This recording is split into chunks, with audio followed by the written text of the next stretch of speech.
Sementara itu munculnya subvarian Omikron BA4 dan BA5 menjadi pengingat masih perlunya memperkuat protokol kesehatan.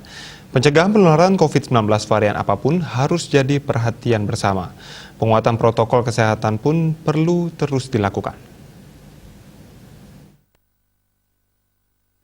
Hal itu dikatakan Ketua Umum Perhimpunan Dokter Paru Indonesia PDPI, Agus Dwi Susanto, yang dikutip dari kantor Berita Antara. Agus Dwi Susanto mengatakan masuknya subvarian BA4 dan BA5 harus disikapi juga oleh tenaga medis bagaimana kira-kira ke depannya baik dari sisi penata laksanaan maupun aspek epidemiologis serta dampaknya pada peningkatan kasus. Dr. Agus menambahkan bahwa berdasarkan laporan yang ada, subvarian BA4 dan BA5 telah menyebabkan kenaikan kasus di sejumlah negara sehingga perlu respon cepat untuk mencegah penyebarannya. Edukasi dan sosialisasi kepada masyarakat mengenai subvarian BA4 dan BA5 harus terus diintensifkan.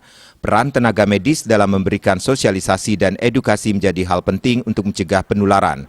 Menurutnya, sosialisasi mengenai pentingnya memakai masker, mencuci tangan, dan menjaga jarak masih perlu diintensifkan ke seluruh masyarakat.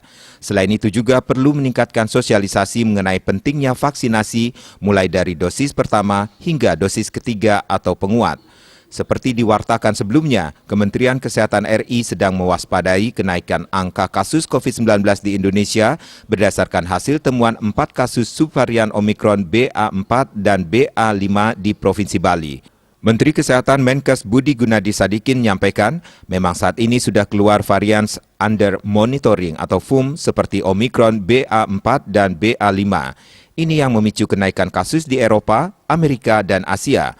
4 orang kena disebutkan terkena penularan Omikron BA4 dan BA5. Menteri Budi mengatakan varian BA4 dan BA5 memiliki karakteristik mampu menghindar dari imunitas tubuh manusia yang dibentuk oleh vaksin serta menyebar secara cepat. Bali Pos melaporkan.